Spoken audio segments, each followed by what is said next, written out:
It's now my pleasure to introduce Annapurna Garimella, who is an art historian and a designer, and who I learned only 2 days ago was Vidya's first student at Columbia. And I don't think either Rebecca and I knew that. We knew you were a Columbia student and a student of Vidya's, but we didn't realize you were her first. So it's fantastic. And should not be intimidating. Best form of Guru Dakshina, no? So Annapurna's research focuses on late medieval Indic architecture and the history and practices of vernacular, visual and built cultures in India after independence. So once again, like her teacher, a big arc, as you can see, of expertise. Annapurna is the managing trustee of Art Resources and Teaching Trust, a not-for-profit research library dedicated to art, architecture, design and craft histories, which also conducts independent research projects and does teaching and advising for college and university students and independent researchers. She also heads Jackfruit Research and Design, an organization with a specialized portfolio of design, research, and curation. Its recent curatorial projects include Vernacular in the Contemporary, which was hosted by the Devi Art Foundation right here in Delhi in 2010-2011, and Mutable, Ceramic and Clay Art in India since 1947, which was exhibited at the Piramal Museum of Art in 2017. And also Barefoot School of Craft in Goa, Serendipity Arts Festival in 2017. Her newest books, and she's also published extensively, actually as all our authors are, contributors are, as you will see. Her co-edited volumes include The Contemporary Hindu Temple, Fragments for a History, which was published by Marg in 2019, and The Long Arc of South Asian Art, a reader in honor of Vidya Dehejia, Women Unlimited 2022, and we heard a really interesting detail about this publication on Wednesday or Tuesday, where each contributor apparently wrote a sort of love letter to Vidya, right? The student, I thought was just marvelous and really lovely. Annapurna is also the author of Digesting the Past, The Discourse of Sacralized Architectural Renovation in Southern India from the 14th to the 17th century, which is a book manuscript that she's completing. Her talk today, unrelated to all of this, but a new work also in progress, right, Annapurna, is Wabi-Sabi and Swadeshi, Gurcharan Singh's Delhi Blue Pottery in Post-Independence Delhi. Welcome, Annapurna, and thank you so much for joining us. Good morning, and thank you so much, Sumati, Rebecca, Vandanaji, and Purnima, for inviting me to speak. I think I don't have too much to say about Rick and Kathy Asher, except that when Vidya did the first National Endowment for the Humanities seminar at Columbia, when I just started in 1990, the summer of 92, Rick and Kathy Asher came and taught other professors in various colleges across America that summer how to incorporate South Asian art history into their curriculum. So that was my introduction. It was like, now that I see so many places and so many jobs for people in the field, I really feel like obligated to acknowledge the enormous amount of pioneering work, and not just obligated, but actually gratitude to acknowledge the amount of pioneering work that happened in the 80s and the 90s to make the kind of community that we have today. So in what way is this paper, actually I was going to present another paper which was very directly tied to Rick's work on Pala sculpture and in general his interest in materials, but because of, as many people have also gone through, the amount of work pressure that has come out of the world suddenly saying, oh, we were closed for 2 years and now we have to complete all these old projects. It was too much for me to finish that paper. So I'm presenting a work that comes partly out of the exhibition that my colleague Sindhura DM and I curated, which is called Mutable Ceramic and Clay Art in India, and also my own interest in, for lack of a better word, or maybe it's a good enough word, I don't know, speculative art history. So how do we write a history for things we see are ineffable, but may not know how to create positivist, empiricist archives for. So the paper I'm presenting today, I'm assuming I have an hour, so I'm hoping that I cut the presentation in around 30 to 40 minutes, and then open it up for discussion at 20. I'm a little unwell today, so if I'm rambling, please cut me off. I really would love that, Sumiti, please. Yes, Please do that. So I'll read for the first about 3/4 of the paper, which is this area of speculative art history that I want to propose. And then the coda is focusing on one thing that Gurcharan Singh made, which is a Kamandalu tea set for one, I think probably the first Chinese restaurant in Delhi in Connaught Place. So the first part of the presentation was published a couple of years ago in a very interesting issue on dedicated to Delhi that I think comes out of University of Sevilla. And it was titled Brown, Green, and Blue, or something like that. I titled it that way. And really exploring what colors and the transformation. This work comes out of my desperate dislike for Delhi. And I'm a person who wants to love places. And I came here not as a child, but I came here as a full-blown adult. I came here, of course, to CP as a grad student to buy books there, and then see stuff at ASI. And then I started living here because my partner lives here. And I'm really whatever you want to call it, interpretive archaeologist and art historian of the medieval world. And so the sites in Delhi that captivated my interest were the Sultanate, Lodi, Mughal sites, and of course my interest because I worked for Marg, that was my first job out of grad school as the editor for Marg, research editor for Marg. So how do I actually bridge these two things? And what ended up happening is that I seem to have a tendency to love older men who are in their 90s or 100s. I have something for it. I don't know what it is. I haven't thought about that yet. But this is the part that I love, that I dedicate to Rick, which is this interest in institution building of all sorts. Okay, so let me just start with the first slide. At the 1911 Coronation Darbar, a royal proclamation announced the shifting of the capital of British India from Calcutta to Delhi. Almost immediately, the ground beneath Delhi began shifting as the plans, the site, the personnel for the construction of Imperial Delhi were activated by colonial authorities. One source tells us that approximately 60,000 cubic feet of stone was accumulated in the process of demolishing many of the pre-Mughal and Mughal structures and occupied villages that were standing in various degrees of life and ruination. In the logic of planners, the terrain was first understood partly as a wasteland, and I borrowed this from my fellow student at Columbia, Victoria De Palma, who characterized this notion of land as a wasteland in order to construct it into something else. Even if it was occupied, to recreate it as a tabula rasa, which was to be remade again.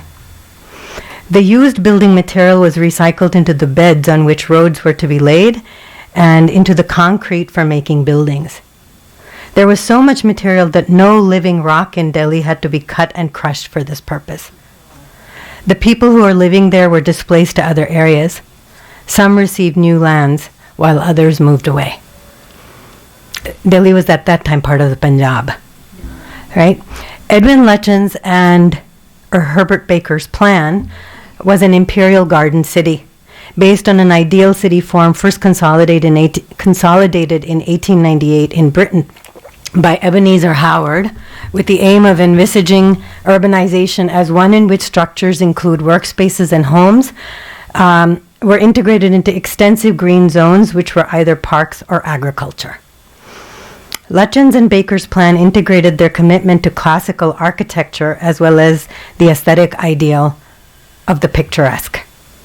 The pictures frame the many large and historic structures that were not demolished. They became important features on axial roads. You can watch this, axial roads, roundabouts, and points of termination. The planners conserved and integrated Safdarjung's and Humayun's tomb, Nizamuddin's Dargah, or the Lodi area tombs, the Lodi era tombs in what is today called Lodi Gardens, or smaller structures such as Sabz Burj into the idea of imperial Delhi. If the grand scheme of neoclassical architecture manifested the imperial in built form, the Rajput Sultanate and Mughal architect structures became the backdrop against which the British Empire unfolded its grandest statement of power. Lutyens worked closely with the horticulturalist William R. Mustow, who came to Delhi in 1919 after first working in Kew Gardens in London, then the municipal gardens in Bombay, followed by a stint in the government gardens in Lahore. Mustow familiarized himself with the soil types of northwestern India in Lahore, preparing him for the responsibilities of landscaping Imperial Delhi. The Mughal gardens of Talkatora was commandeered, and Mustow proceeded to establish a nursery in which all the species and numbers of local and new trees and plants were propagated. Lutyens determined the planting scheme for Kingsway or Rajpath, as we know it today, which led to the Viceroy's Lodge, and Mustow and his staff decided for the rest of the Delhi, including which trees to plant where, how a specific street gained an identity with a particular species, and how the spacing of trees worked with other features such as street lamps and sidewalks. He was responsible for greening the Delhi Ridge as well as planting the Mughal gardens of the Viceroy Lodge. So let me just show you in progress after it started greening itself and then today. Right? So this is a love letter to Delhi, a city I've had taught myself to love. Gurcharan Singhs came to Delhi in 1918 and must have encountered this scheme as it was being emplaced.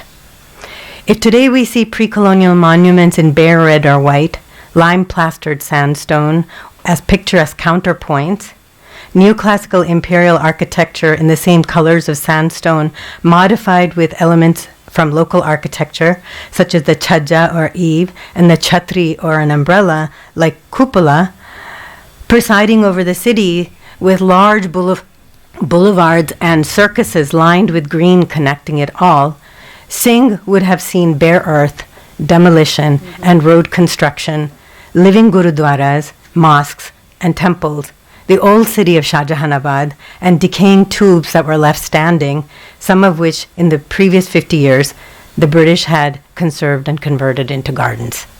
This is where picnics were held.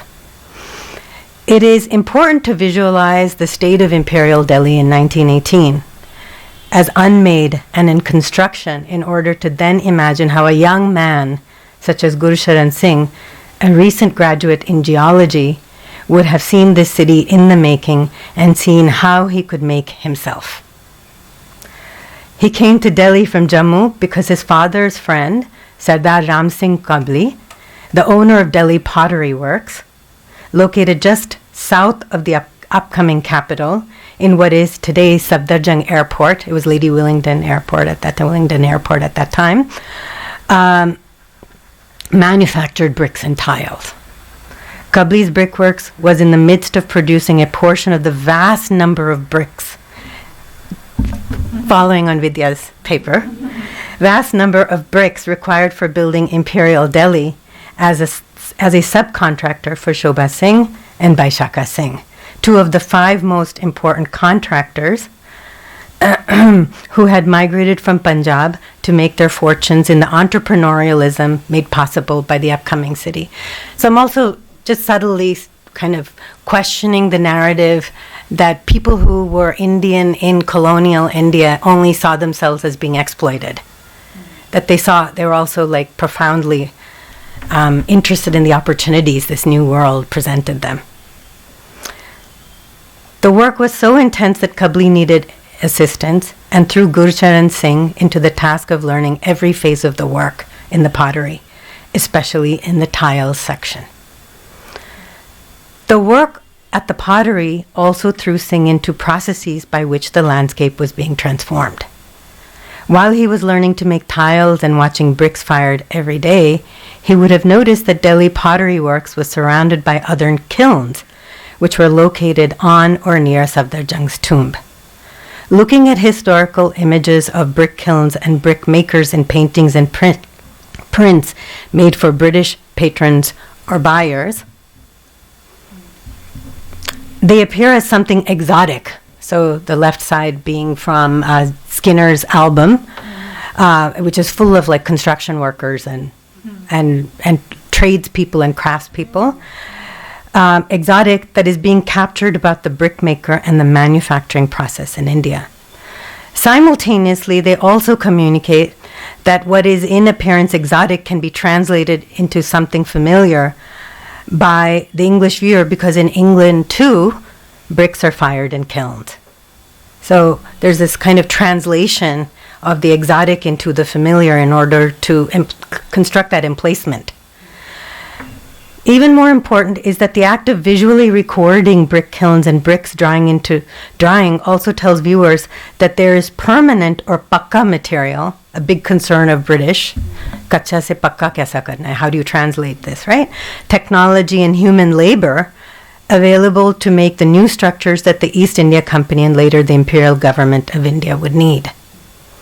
When such images are paired with images of ruined monuments, as they often were in colonial albums, it was possible to see a context in which construction and demolition coexist, in such a way that a space could be cleared for the colonial contemporary, one in which the colonizer and the native entrepreneur benefited. Such entrepreneurialism is evident in the transformations that bricks underwent with the subsequent changes in architectural silhouettes, materials, and design. Before the coming of the colonial brick, locally known as the gumma, which is about 9 inches by 4 inches by 3 inches, the lakori, approximately 4 inches times 6 inches times 0.75 inches, much slimmer. It's all the way down to Mysore. You see this slimness, this slim slim brick. The lakori brick was made for centuries all across northern and central India, as far north as Srinagar and as far south as the Deccan. Lakori is a thin brick, which is scaled at slightly varying dimensions in relation to the composition of the clay. The use of the brick is in a specific area of construction, so you would scale it, where were you using it, and the quality and type and availability of fuel and the patron's capacities. So it's a kind of integrated brick, right? So for example, round bricks were cast for pillars, thin bricks were cast, this is the Delhi Pottery Works, just so you know that he was seeing there. So for example, round bricks were cast for pillars, thin bricks could be easily manipulated or cut to follow the curve of an arch. Its silhouette well articulated with the skilled application of stucco and so on. When European motifs and designs began to be domesticated, the size of the bricks remained the same, though ornamentation transformed. The lakori gave immense flexibility to the mistri or the construction expert. The lakori brick transformed into the gumma when the design and the composition of the rooms in a building changed from the intimacy of space and shorter wall spans in native architecture to the larger dimensions of EIC, East India Company design architecture. A gazetteer of Delhi from 1883 to 84 tells us that plaster work was still of fine quality, but goes on to note that, quote, the notable deterioration which has taken place of late years in the Rajmistri's craft is attributed by the workmen themselves to the introduction of the very different method of treating wall surfaces necessary for our large English buildings, where immense stretches of wall have to be covered with plaster as economically as possible. As colonial architecture was built in the European way, such as the palaces and bungalows of Begum Samru's house in Delhi, and for her European soldiers in Sardana, gumma was used and covered with lime. Later, when Indian Mistriyan built the historically important Bradlaugh Hall, this is where I put this in so you'd understand how hugely transformed the spaces, interior spaces were, and why the gumma brick was so important. Later, when Indian Mistriyan built the historically important Bradlaugh Hall in Lahore, which was used as a national college and a space for large gatherings during the freedom movement, the gumma bricks were left exposed. The only embellishment was the beauty of the facade and the perfection of brickwork. So this is a transition from stuccoed brick to the raw brick becoming a beautiful thing in its own right. If such structures and others designed by the Public Works Department engineers, including churches and or government buildings, were built in a colonial neoclassical in which gumma bricks were covered with plaster in the early part of the 19th century, or later left exposed to make exquisite Victorian and Indo-Saracenic facades, such as in Bradlaugh Hall, a new modernist language of exposing the bricks with minimal ornamentation to create mass and monumentality began to appear in Delhi once it was declared the capital of British India. Brick had acquired representational authority, and in the hands of architects such as Shoesmith or George, needed neither plaster nor ornament. As Gurcharan Singh arrived, all these transformations were already underway. He would not have understood the landscape in the way I have sequenced the narrative, but something of this was surely taken in from the corner of his eye, seen but not fully absorbed. As histories of his career as a ceramist note, Singh was captivated by the blue tiles he found everywhere on the historic buildings that were left standing across the landscape in formation. It was in these years that the bicycle became a form of personal transport, and that the tradition of taking a 1 rupee ekka ride to see the monuments of the city became common. Narayani Gupta tells us about this. Perhaps Singh took such a ride. In any case, his interest in the way the city was converged with the way it was becoming. He had stepped into a city in which its residents had developed an archaeological outlook as part of their urbanity, a phenomenon which was the consequence of a palimpsest city transforming into a colonial one. So there was an archaeological association of rich people in Old Delhi that published very important books. For example, Mirza Sangin Beg's text. For the 22-year-old Singh, he's just 22 years old. I'm always fascinated by that. 1918-1919 was a definitive period that set the course of his entire life.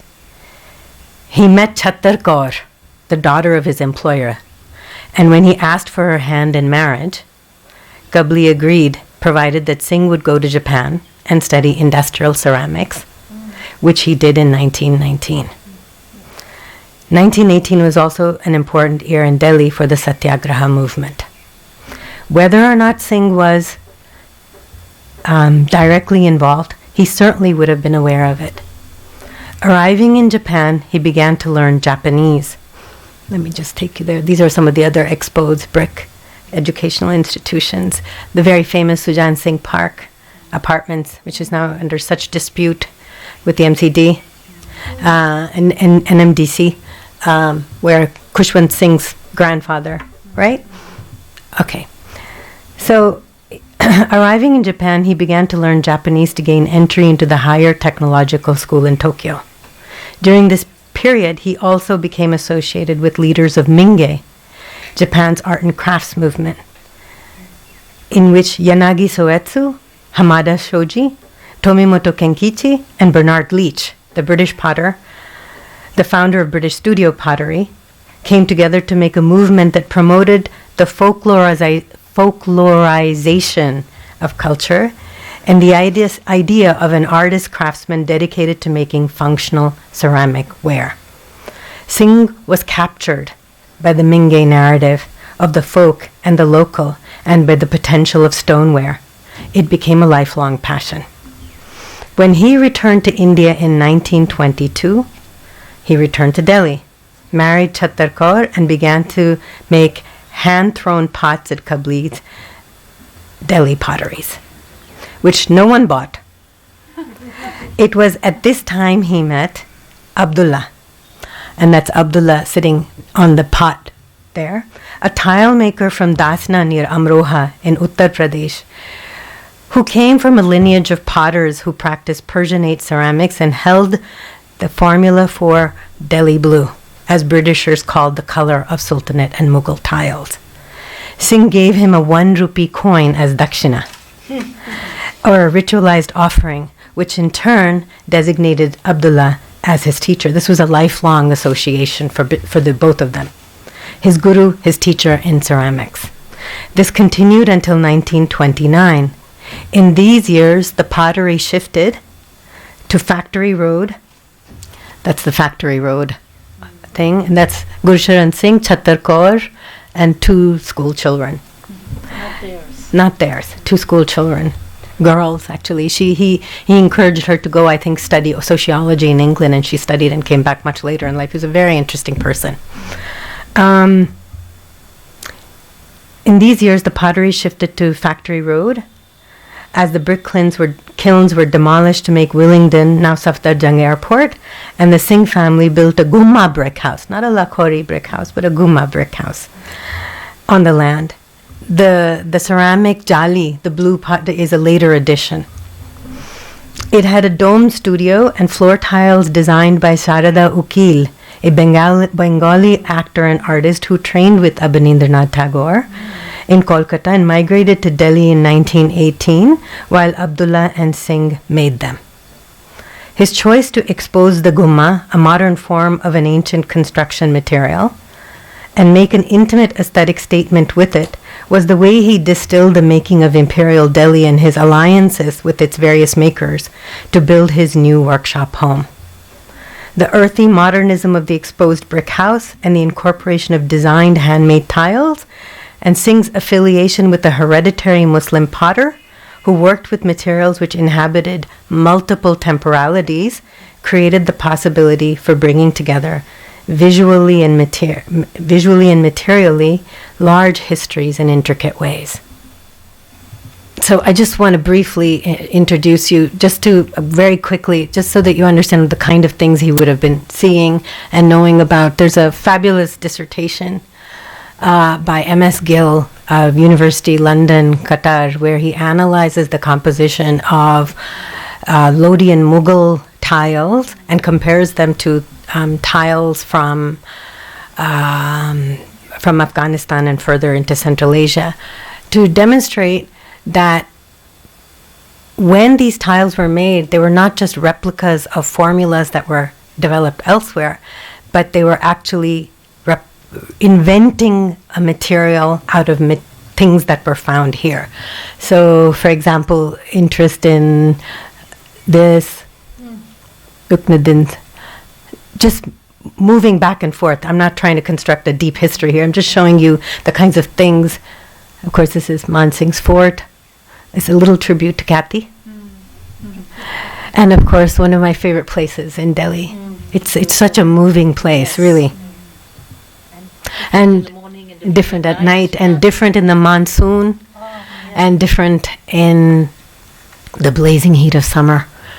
And this is Jahaz Mahal. So all these places still have Neeli Masjid in Shahaz Khas. Sabz Burj, which was actually turquoise. This was a bad renovation that happened in the context of the Commonwealth Games, and they've restored it to the Sabz, which could either mean green or turquoise. So what they discovered in that process of inventing a local tile, local clay body, and local glazing materials, was to take the thing that happens in northern India when it rains, that the surface leaches up water, and then it dries so quickly that you get this material called ray, and then you can use that to make the silica, the glass. And this is, of course, the copper mines in Shekhawati. He's traced all this. Mr. M.S. Gill has traced where these possible sources. So you can see the clay bodies are very different.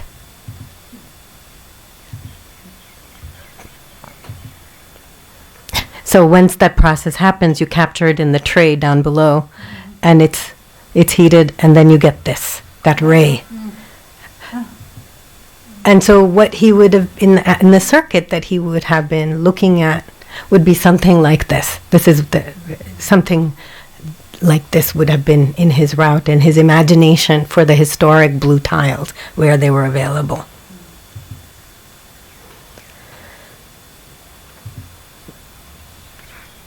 This is just the bricks that were used to make the buildings in Parliament and stuff like that. And this is his time. This is a pot he made in Japan, and he brought back with him. And these are all the people that he deeply admired. He had an ongoing correspondence with Bernard Leach all throughout his life. His son went and did an internship with Leach. It was a very deep relationship. Also, which was really important, that in his mind and to many people, is that the biggest competitor for England for tile materials was Japan, which was exporting to India a huge number of decorative tiles that are used, for example, in this temple in Calcutta, and it was competing with the British for that market. So all these things are in that framework. This is him walking around with officials at that time, and these are his students, many of them who went on to found things like Hitkari potteries and all these things, of pottery families, like pottery companies. He was entrusted as a geologist to set up institutions in Ambala and other places for teaching pottery. Okay. So, while working in Delhi as the Swadeshi movement grew in ways that M.K. Gandhi advocated and we also did not conceive, once the Swadeshi movement was Gandhified, it became another thing in the hands of many people. Gurcharan Singh kept building his repertoire of stoneware in India, domestic Minge into Swadeshi. Image 22, is a selection of Singh's work that was showcased for a Swadeshi exhibition in Delhi in the 1930s. The pots and vases he made are both local and Minge in design and concept. He's not making British kind of pottery. He's making what feels like pottery that's local. That's primarily one of Minge's big ideas. For example, he placed a painted vase on a large white painting on a large white vase was based on Mughal ornamentation found on carpets or in wall niches inside palace rooms in the Red Fort.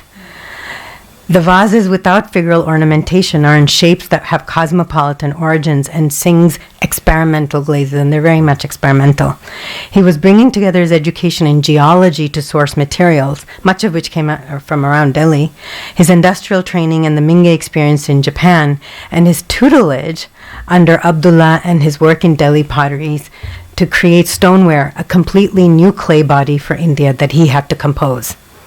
It would take another decade for him to make a confident and integrated Swadeshi Minge ware, such as the Kamandalu tea set. I will show you more about that. It's first made in Ambala in 1949, for which he took the common mendicant's water holder, the Kamandalu, and turned it into an East Asian teapot with the provision for a bamboo handle accompanied with English-style handled teacups and saucers. It was in the 1930s, too, that the competition from Japanese industrial tiles increased, and finally in 1939, Delhi potteries closed.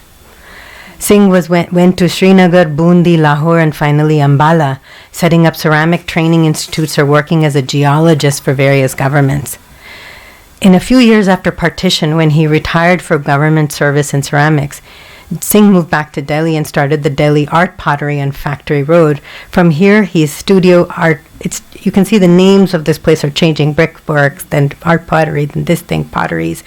Finally, it settled into Delhi Blue Pottery at a point on Factory Road. From here, his studio pottery practice expanded. This is after retirement, right? Even before independence, after 1857, when the railways made the city a central junction, hotels became established, and here I owe a significant debt to Jyoti Hosagrahar. When hotels became established, first for the English and then for the native elite, Delhi's anglicizing upper classes began to use tiles and then bone china in the home. That very same class also became enamored with the aesthetics of Swadeshi. The hand-tinted cover, let's see if I've got it here. I put it in somewhere else. I'll show you. I'm sorry, a little bit unwell. Yesterday I slept 10 hours continuously.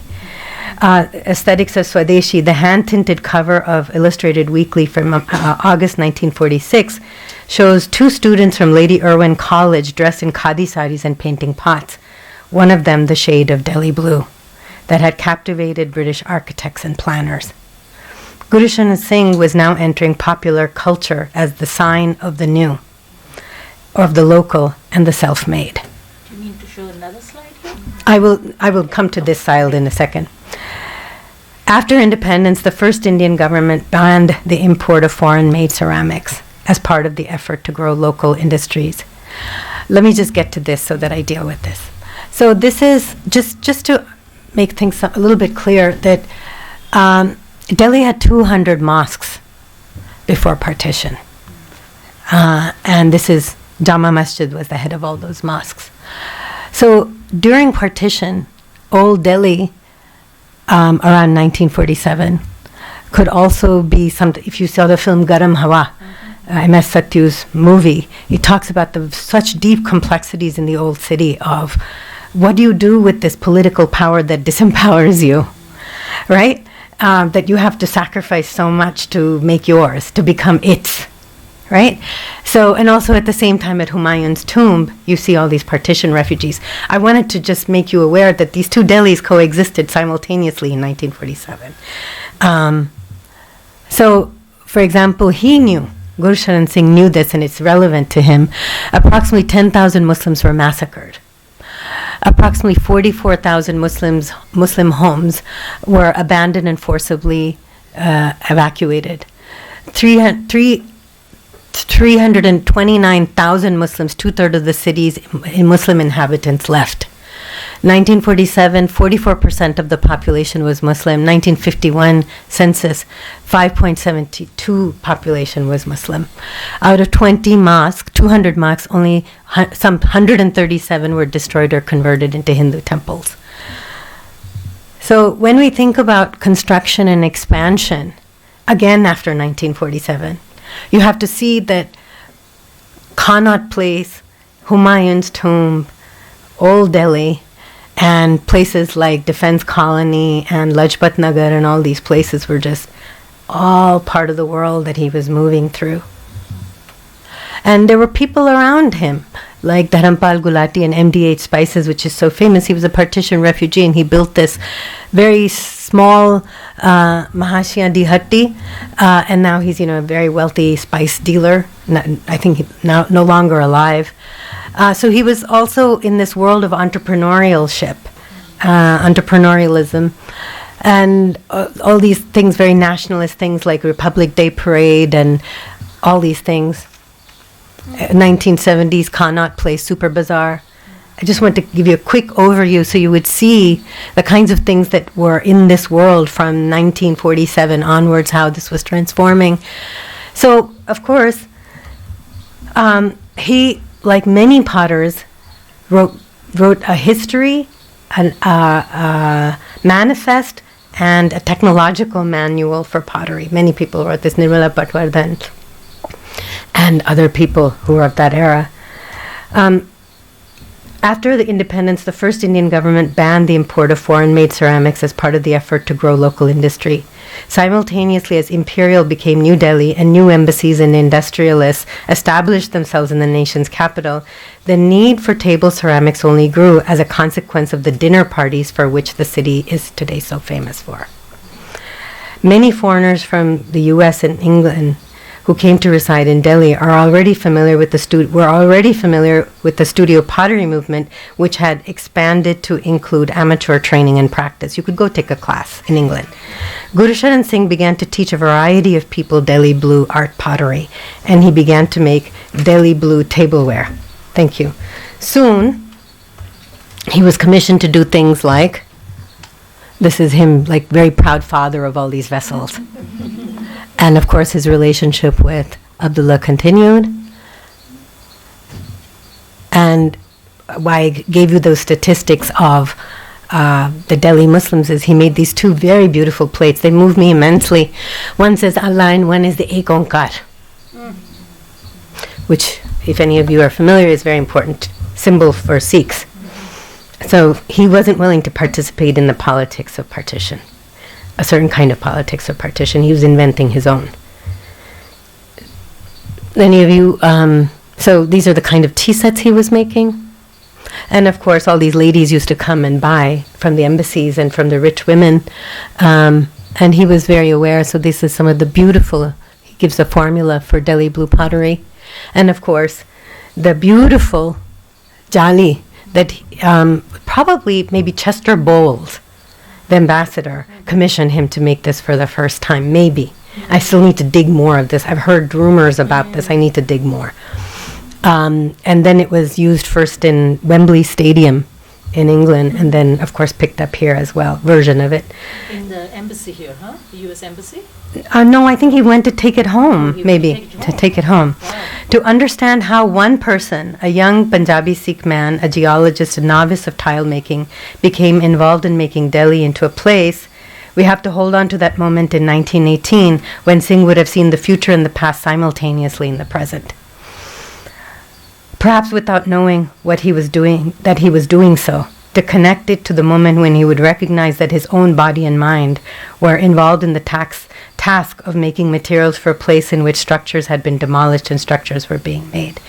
I'm going to stop here and just briefly alert you to this wonderful statement that Karl Marx made: the sensation of color in general is the most popular form of aesthetic sense.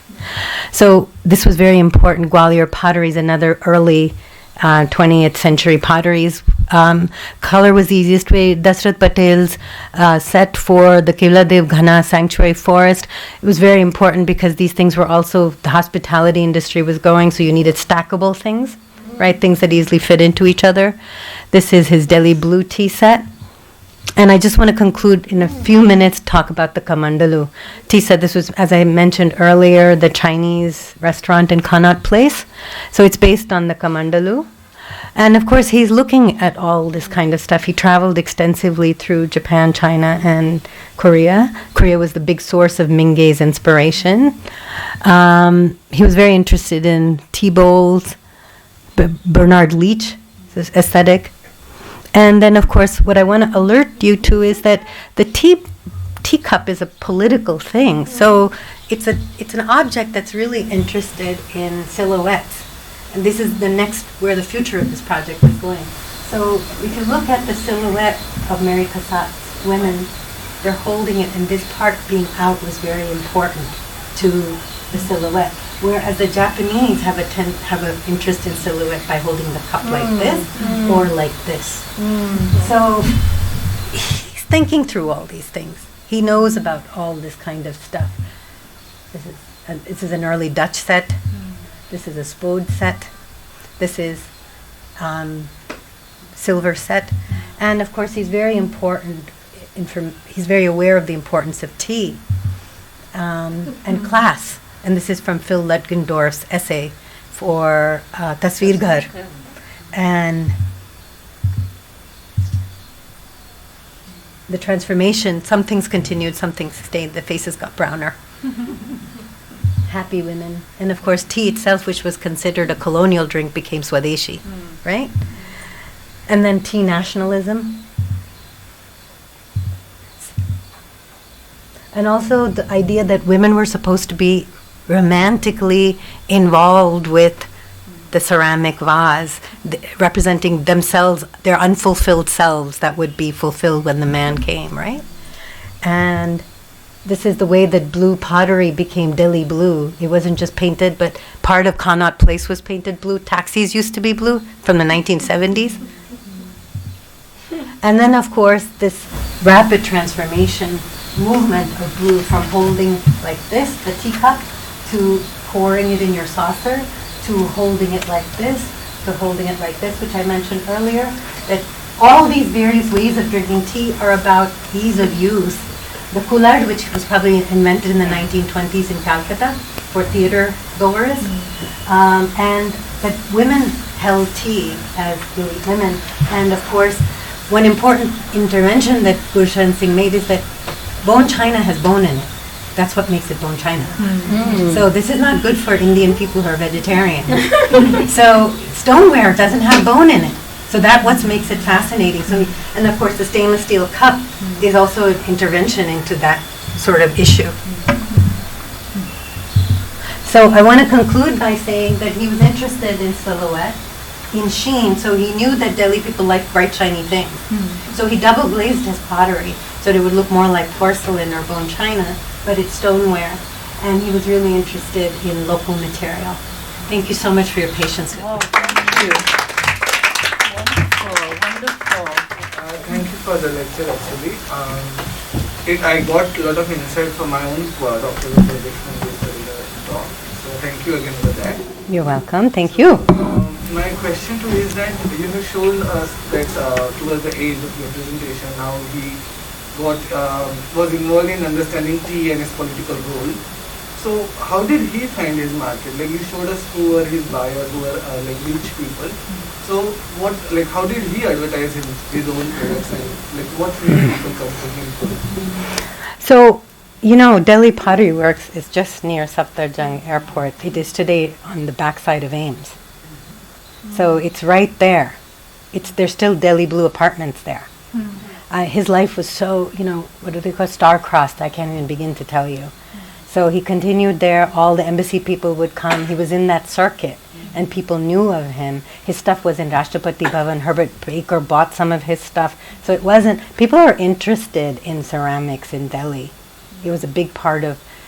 There's a wonderful doctoral dissertation whose person's name I've just forgotten. I'm sorry. Which looks at the way that the chini khanas were made into parts of domestic architecture in colonial Peshawar in a family, so that probably that's the origin of the modern display cabinet that you see in Indian homes, where you keep reducing from the whole chini khana of the gigantic, like the Ardabil or in Mughal architecture or something, and then you reduce it to this display cabinet.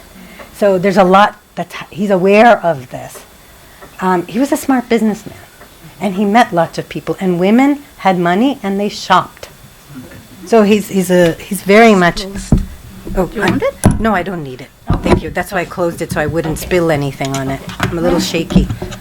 Thank you. To sit and take questions? No, I'm okay. I'm okay. Thank you. So, so I think he was part of that. He had a show in Bombay, so people were interested in this, and it sold out. And I think this was in 1955-ish. So there were a lot of people, Nirmala Patwardhan, Devi Prasad. People were very aware of tile and pottery as being like, clay was literally of the soil. But it never stays just of the soil. It keeps changing. Like that. So that's how we would find classes. The embassy circuit, rich women. And people were aware of what he was trying to do. Oh yeah. Are you kidding? People were, they would, it was something that was interesting to them. I think the modern efflorescence of Fab India and its particular type of stoneware is seeded by another pioneer of Indian studio pottery, which was the mother in Auroville, but also then Ray and Deborah Meeker. So there are like 5-6 people, Devi Prasad, Nirmala Patwardhan, Gurcharan Singh, Brahmadev Pandit, and the mother. So I could talk a lot about the mother, for example, who was very interested in the silhouette of the pot in Golconda. So all the straight lines of the building, and then this incredibly curvaceous water pot that was there in every room. So all of them are really interested in this, in form and shape and silhouette and sheen. Are they, sorry again, No, please. are they like communicating these ideas to each other on any public sphere? So rather They're talking, they're meeting each other. Nirmala Patwardhan goes to meet Gurcharan Singh. They shared. Ceramics are a little bit different from other kinds of makers. One of the reason why I called it Wabi-Sabi is this tremendous commitment to imperfection and transience that people who are made potters, studio potters, are committed to, which is that this thing that you make is not in your hands, the ultimate result. So the knowledge for him, the knowledge came from both his teachers in Japan as well as his teacher Abdullah here, but also the circumstances. So in that world, there's a great commitment to outing your formation. So Devi Prasad, it was partly Rabindranath Tagore and the whole Shantiniketan milieu like this. But they're also really interested in their own innovativeness. So there's a glaze named after Nirmala Patwardhan's rediscovery of a Chinese glaze from 900s. So it's named after her now. So they would make little diskettes of glazes and put them on a mala and that was the formula thing, like a color wheel from Pantone. This would be like a thing. Yeah. And while we're waiting for others to jump in, may I jump in with a question about? I know the color is so beautiful, and of course we think of the visual immediately in the closing quote. But I'm interested in touch. Because you're working with clay, as you said, and the hands and so on. Is there anything in the archive you've discovered where it allows you to make an argument about working with the hand and the touch and of course the holding of the cups? There's different ways in which, right, the ceramic is coming in contact with your hand. And my love for ceramic comes from in hot India, holding something cool.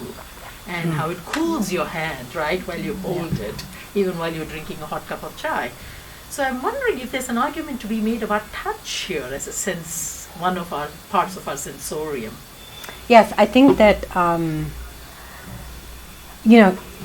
the Japanese have different ways of thinking about the teacup, but ultimately it's about warming your hands because there's no indoor heating. And you might use a small brazier to heat you, but then that's about it, right? Whereas in England, people had fireplaces, so there was a larger ambit of heat that was given to people.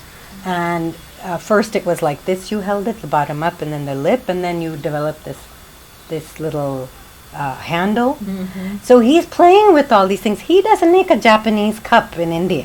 He makes because it's too hot here to hold tea like this. So even when you're drinking with the kullad, even though you're drinking with the kullad's cool. Because it absorbs the liquid. Yes, it's not fully baked at a high temperature. It's a low fire or even a sun-dried thing, right? If you consider sun-drying a kind of firing. So yes, they're definitely, and there's a sensuousness. Yes. I didn't see in his book a meditation on the sensuousness of making, but the pictures show his deep pleasure. He didn't throw pots so much as Abdullah throwing the pots, but he's very fascinated by Abdullah's capacity to shape something with this, because it's the kick wheel that he's using. And there is a deep interest in that. And somebody like Jyotsna Bhatt, who recently died, Jyoti Bhatt's wife, she's really interested in her cat, of showing the liquidity of clay body, so that it's the supine cat, and she's really interested in showing it was one of her favorite themes. So yes, they do play with the playfulness of clay, the touchability of clay. Yeah.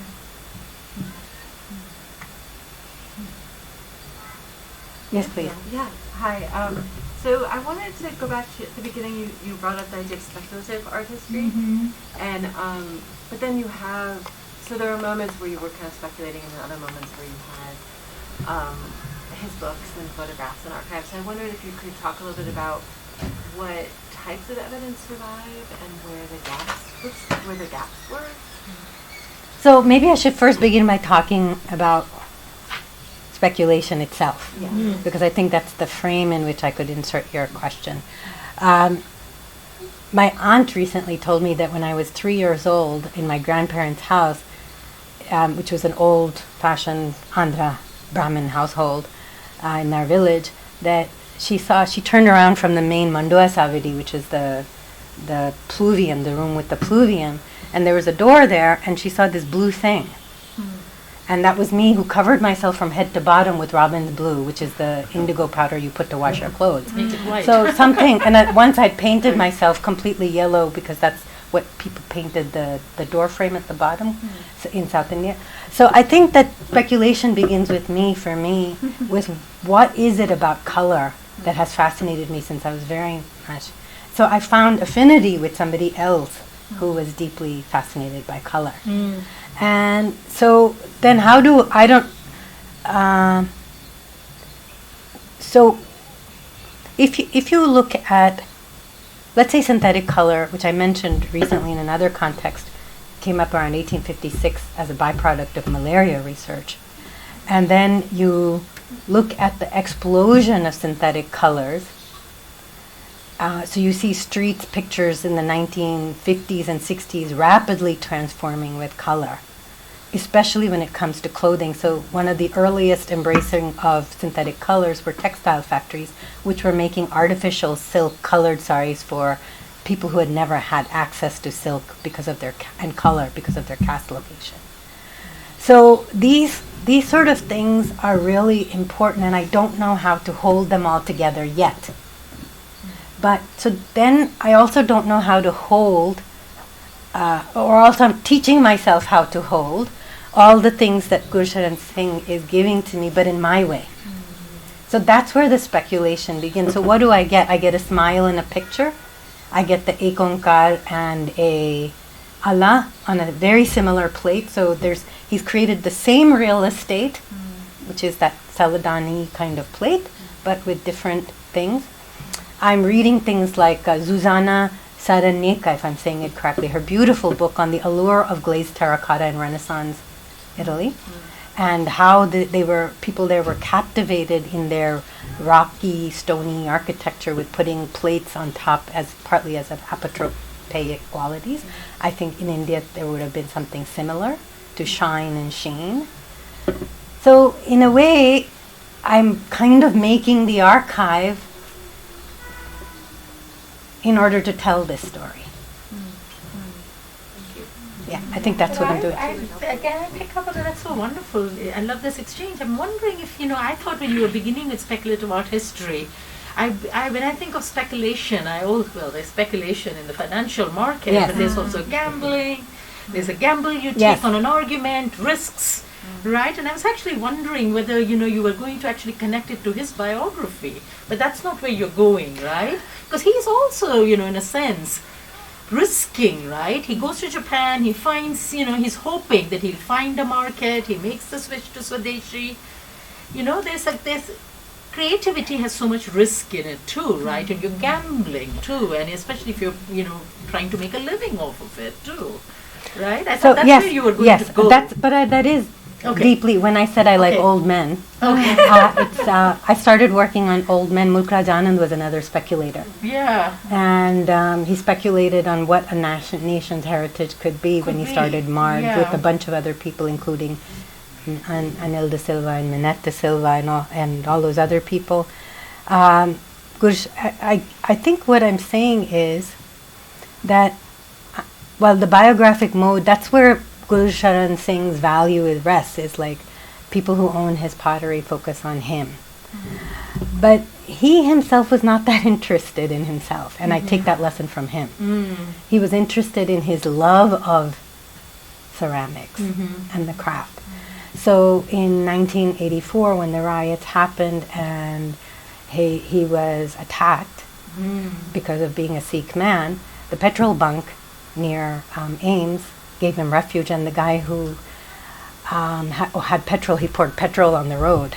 This is a man who was born in the turn of the 20th century. And after that, I think he was heartbroken. But he didn't stop there.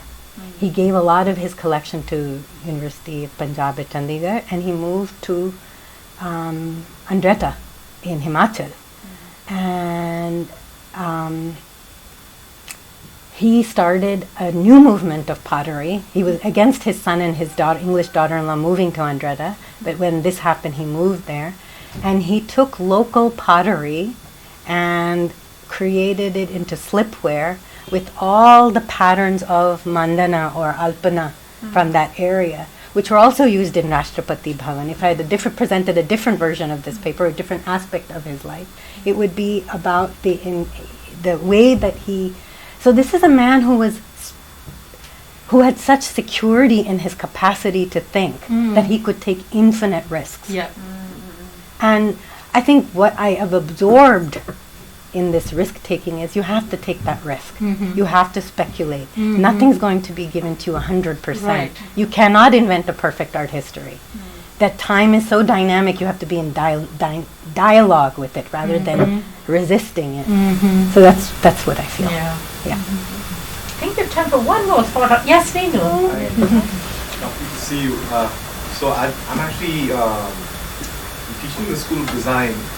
So I think we were recently reading the AIMS India report, and I was just remembering the description of the lota. I don't know if that rings a bell, but I think when you mentioned silhouette, that's something that actually they bring up in this idea of how the form is an inheritance, which is this outline is a kind of an inheritance, which designers in a new institution might actually be much more sensitive towards. And so, which also implies that there's a certain kind of a very conservative comprehension of what design is and can do. In the idea behind setting up something like the National Institute of Design, which seems somewhat different from what we see here. Yeah. Where, I mean, this idea of risk, it is not exactly Ames's idea. At least that's the impression I have, that design is not about risk. But since you've been showing a variety of instances, I was just wondering how you compare those. I think he knew how to hustle, and he made hustling into an art. Who? Gurcharan Singh. Gurcharan Singh, okay. Yeah. And the position of Delhi blue pottery has been and continues to be a little precarious. It could be sealed, it could be this, it could be that. The people who are the trustees of Delhi blue pottery are scared of risk, which often happens in institutions. But he wasn't scared. He staked it. So Andretta Pottery, which produces this beautiful slipware, thalis and katoris and different things, is now going through another cycle of death. Let's see if it'll be born again, because the person that he had trained, Gurcharan Singh, Minnie, and Mary, his son and daughter-in-law had died, and his son Shubham is running it. He doesn't seem to be necessarily committed to that. So I think people who, first of all, ceramics is inherently a risky thing because it breaks all the time. Yes. It breaks in the firing, it breaks. It's a very, to be a maker is to accept risk, I think. To be a theorizer in the abstract is different. But you stake in when you make a theory too. I mean, yeah. Thank you. Thank you. If there's no other question, we will call this session to a close. Thank you so much. Thank you, especially because you've not been well. Thank you so much. Joining us and